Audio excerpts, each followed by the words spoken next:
Nous retrouvons en direct de Montréal François Cardinal. Vous êtes éditorialiste en chef du journal La Presse. Alors on va d'abord revenir, si vous le voulez bien, sur cette démission qui a été annoncée il y a quelques minutes seulement, celle de Philippe Couillard, le chef du Parti libéral du Québec, le grand perdant de ce scrutin. Donc il a démissionné. Ce n'est pas une surprise.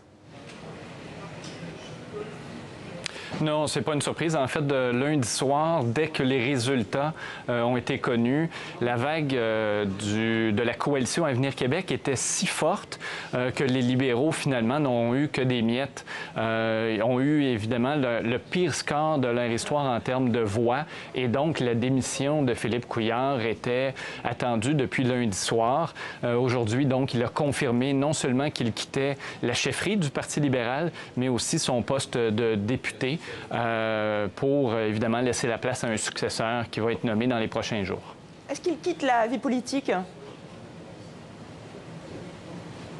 Oui, il quitte la vie politique après un seul mandat. Et c'est intéressant de voir, un peu comme François Hollande chez vous, que en Occident, les élus qui se présentent pour un deuxième mandat l'ont plus difficile qu'à d'autres époques.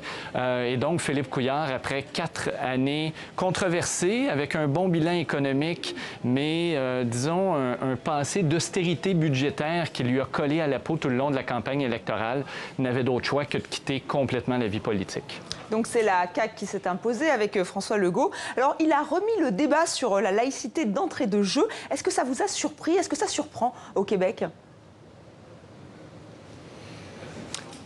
Ça surprend, oui et non. Ça surprend parce que à la question d'un journaliste hier, c'est pas le parti maintenant au pouvoir qui a amené le sujet de lui-même, mais donc à une question d'un journaliste, disons que les réponses étaient très précises. On a simplement, et c'est là où ce n'est pas une surprise, réitéré l'engagement qui avait été pris pendant la campagne électorale, c'est-à-dire d'aller plus loin en termes de laïcité que le Québec l'a jamais connu. Et donc, l'engagement comme tel, lui, était connu. Et on a simplement confirmé non seulement qu'on allait aller de l'avant rapidement, mais qu'on allait le faire dès que la session parlementaire allait se réouvrir, donc dans quelques semaines à peine. Alors justement, François Cardinal, rappelez-nous, qu'est-ce que veut mettre en place la CAQ, le gouvernement de la CAQ? En fait, le gouvernement de la CAQ veut mettre en place une laïcité, nous dirions ici au Québec, d'inspiration française, même si les deux contextes sont si différents que les parallèles sont difficiles à faire.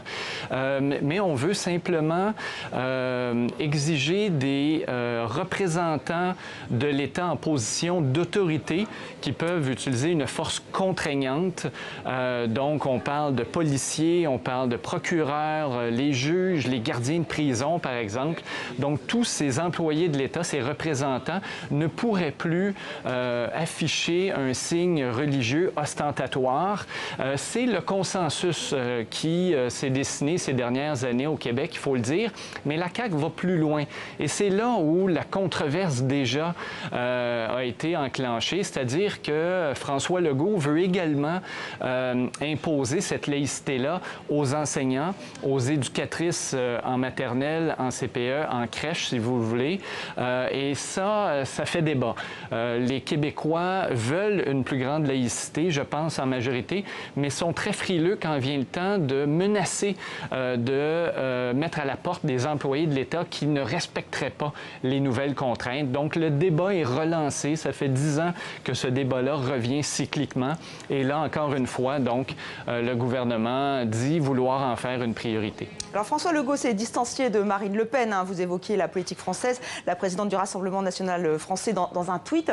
C'est vrai qu'il veut réduire l'immigration de 20%. Est-ce que cette question de l'immigration, elle est un point de crispation au Québec? Et si oui, pourquoi? Oui, certainement. La question de l'immigration, de plus en plus, mais comme partout en Occident, est un enjeu controversé, sensible, mais aussi un objet de crispation identitaire ici au Québec, parce qu'il faut savoir que le Québec est dans un contexte assez unique.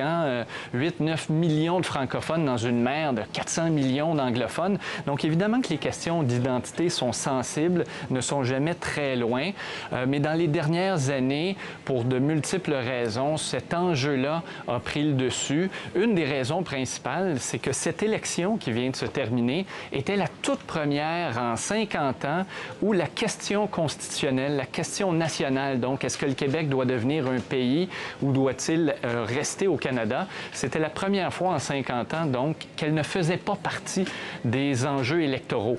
Et donc, la politique ayant horreur du vide, une question a pris le dessus et c'est celle de l'immigration dans les dernières semaines de campagne.